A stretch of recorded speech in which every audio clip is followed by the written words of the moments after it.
Hello, reader. I'm Alix. I'm Kelly. And this is the Lit Joy Podcast.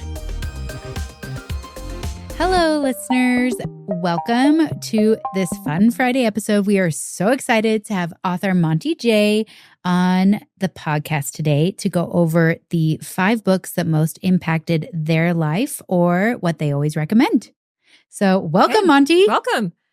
Thank you so much for having me. I love the chance to be able to talk about my favorite books, my Roman empires, if you will. Perfect. So do you want me to go ahead and go with my first book? Let's dive right in. Let's jump right in. All right. So my first book is something that everybody's familiar with. It's Lord of the Flies by William Golding. It was the first classic book that I read that I enjoyed growing up. It was the dichotomy of boys being lost in the woods and then forming their own government as a way to parallel our own society and our own government was such a monumental brain moment for me. So definitely recommend if you're looking to get into classics. But even if you don't like classics, this is an incredible read if you're looking for things that are socially relevant. So yes. Lord of the Flies, number 1, for sure. My second one is a recent one. It's called Maeve Fly by C.J. Leede. Ooh, creepy cover. That cover is fascinating. It is the most amazing cover I've ever seen in my life, for me personally. There's a lot going on. Okay, Maeve Fly. Okay, tell us about it. Tell us more. Maeve Fly is an incredible novel. This author is so talented. Their description and imagery is amazing. But essentially it follows our main character, Maeve Fly, who uses literature icons to weave her way into people's lives and is a bit of like a morally gray heroine, if you will. I don't want to give too much away because it'll be a spoiler, but she is our murderous heroine who ends up having a special connection with her best friend's older brother, who is an NHL hockey star. Ooh. This is not a romance. This is horror, but it has romance elements. And if you like stuff like that, I cannot recommend this book enough. It is incredible. I read it last year, and it'll be one of my favorite books of all time. Like, it'll go down as the most incredible. So Nice. Definitely check it out. Maeve Fly. Love it. For those of you who can't see it, it's a very eye-catching cover I was like, it's haunting. that I don't even know how to explain. Yes, But there's a lady Go licking an Google it. eyeball there's and some like a teeth. demigorgon Yeah. teeth situation. What is it? Gosh. Tremors? Let's like Yeah. that. A mixture. It's like horror, a little bit of romance, a little bit of like paranormal. It's incredible. It is so good. Cannot recommend it enough. Awesome. All right, number 3. Okay, I'm gonna do this is like a book that impacted me. So I'm gonna do Stephen King, Mr. Mercedes. Yes. This is the first book in a trilogy, the Mr. Mercedes trilogy. This follows a detective who is going after a serial killer who is pretty notorious and very smart. And it is an incredible trilogy. It's very dark, lots of horror elements. But if you're a reader of criminal fiction, or you like true crime documentaries, this is for you. And it is one of the Stephen King novels that I recommend to all my friends because I know that sometimes books can be a little heavy and people get very intimidated by the length of them. This series is so good and honestly such a quick read that anybody can really enjoy it. So if you're looking to get into Stephen King, this is where I recommend you start, or Misery, but this one is one I recommend you start. Yeah. Amazing. Thank you. I love when Stephen King makes the list. I know. He's inspired a lot of people. Yes. For sure. The love of my life. I have a tattoo of his work on my arm. So I was hoping you were going to say his face. I was like, tell me, show me. I'm fearful of it sagging when I get older. And Totally. Then what is it? I was just joking about the face thing. I know. When you say his work that you have tattooed, do you mean like of a specific book? Or is it a quote? Yes. In the okay, so it's like a road sign, one of those posts. Like a wooden post. Like a wooden post. All of his yes, and then the balloon coming off of it. That's incredible. Are those all are they titles? No, they're locations inside of his books. Yes. So there's Gilead, Sidewinder, Jerusalem's Lot, Derry, and then Castle Rock. Which are locations of my yes. Oh, that's genius. That's pretty rad. That's a rad tattoo. Mm-hmm. Thank you. Hopefully, if he ever sees that, he'll be like, thank you so much for getting that tattoo. Okay, we saw Stephen King. We went to his book signing. He came to Utah. and we got to see him on stage. We didn't, I know, I'm so sorry. it was insane just how completely humble he is. Oh, yeah. Totally a humble guy. Super down to earth. He does not understand. I wish he knew how much I love him. My goal in life is to die with the largest Stephen King collection of all time. Oh. I actually have the 1983 Playboy edition magazine because inside of it is the first edition of Word Processor of the Gods, which is a short story he wrote in Night Shift. So I have a large collection. I have a storage unit filled with first editions. Like that's where all my money goes. That's amazing. I'm just over here. I love that you know your thing that you love. Yeah. That is so cool. He is it. He is the thing that I love. And I was going to go see him in 2020, but COVID ruined it. Yes. Wow. I don't know. I'm going to just put it out that Monty Jay will meet Stephen King. Just Yep. put it out into the universe.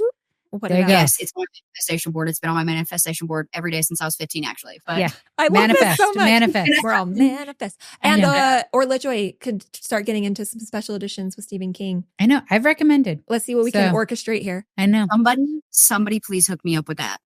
This is my Greek empire. This is my favorite time. It changed the Iliad and the Odyssey changed my life, but Song of Achilles by Madeline. Okay. Madeline amazing. Miller. Such a good author. This book is so near and dear to my heart. I could quote so many different parts of it just straight from my brain. It is the most incredible book I've ever read in my entire life, actually. I loved the Iliad and the Odyssey in middle school when I first read it. And I was like, Achilles and Patroclus are gay and nobody can tell me otherwise. And I don't know if that was also because I was gay in middle school, but I was like, those men are gay. Yes. Yeah. So when this came out, I was like, this book is for me. So for those who have not read it, it's essentially a retelling of the Iliad and the Odyssey in the point of view of Patroclus, who is Achilles' companion.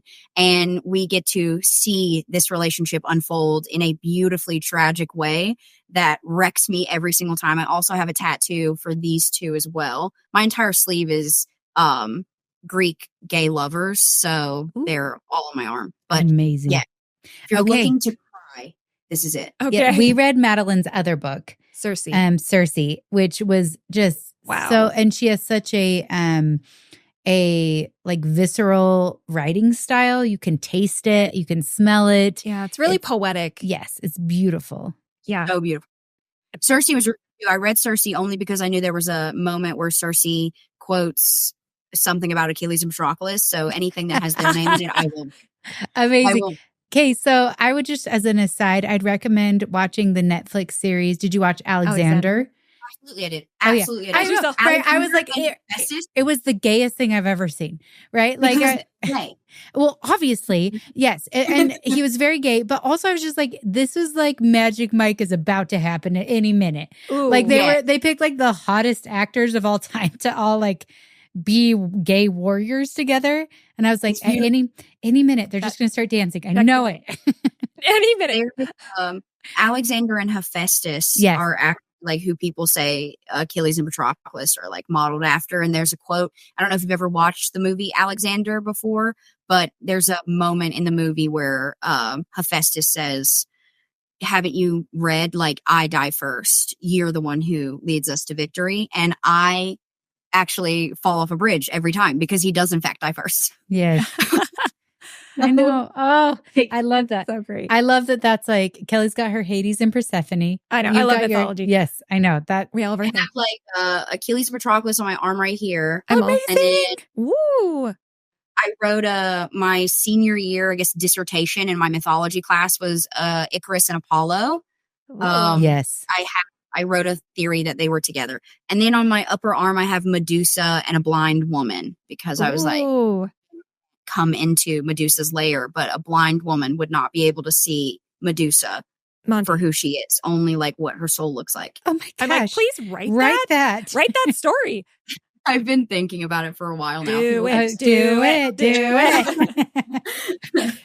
Oh, amazing. Okay. All right. Round us out with your fifth recommendation, unless you have more. No, this is my final one. This is really hard pulling only 5. Let me just say that. My 5th one was also a recent read. I'm going to accidentally butcher this gentleman's name, and I do apologize in advance, but it is The Body Keeps the Score by Bessel van der Kolk, I think. Beautiful. Yep. We'll type was it up in the notes. We'll put it in the notes. Yes. The Body Keeps the Score. This is a nonfiction book essentially about how trauma is held within the body and how our minds work through trauma and how our minds shift differently through different experiences and how people can experience trauma in different ways. As somebody who experienced extreme trauma growing up, this book was not only healing for me, but so enlightening on my own mental health journey and on my own trauma journey that I recommend it to anybody who is trying to understand their own trauma or have somebody in their life that they love very much that has experienced extreme trauma, or even not on an extreme basis, but you're wanting to understand the way they move through life a little bit more. This is a book that I would recommend that you pick up and read as a way to understand not only yourself, but the others around you. I think that we all could use a little bit of empathy. And I think that this book does just that. Teaches us how to empathize with people who have been through horrific tragedies. So 9 out of 10 recommend. If you're not a nonfiction reader, still pick it up because it's good and you don't want to miss out on it. And the writing is also incredible, which I was very this is a nonfiction, but I was very enthralled with the writing. I was like, okay. Yeah. Doctor. Yeah. That was incredible. So Doctor. Yes, that is my Doctor. Perfect. Well, thank you, Monty. Those are amazing recommendations. And I know our readers absolutely love to, they come for the recommendations. Yeah. That's why they're listening. And so we really appreciate you sharing those with us and taking some time today. Yeah. It's a great way for the readers to connect with you is to read those recommendations. Yes. So, and if anybody wants to talk about Song of Achilles, feel free to DM me because I'll talk about it. And you're going to get flooded. Yes. Perfect. Thinking one of our own employees, who she loved this book. Yes. So I'm going to let her know, hit you up. Well, yes, that was I have theory after theory. Oh, theory. I need to this has been on my list forever. I need to bump this up in my TV Red list, the Song of Achilles. Oh, it was fantastic. Yes. Okay. Would be neat. Tomorrow sounds great. Tomorrow is a good day. Well, thank you again for that wonderful list. I thought you kind of hit lots of different genres and they all have impacted you in your life and your writing style. And we really appreciate you sharing those with us. Thank you guys so much for giving me the opportunity. And I hope that people pick these up and enjoy them. And thank you. I really appreciate you guys letting me come on. Thank you, reader, for listening to this episode of the Literary Podcast. Please remember to rate and review us. And like a good book, recommend us to your friends.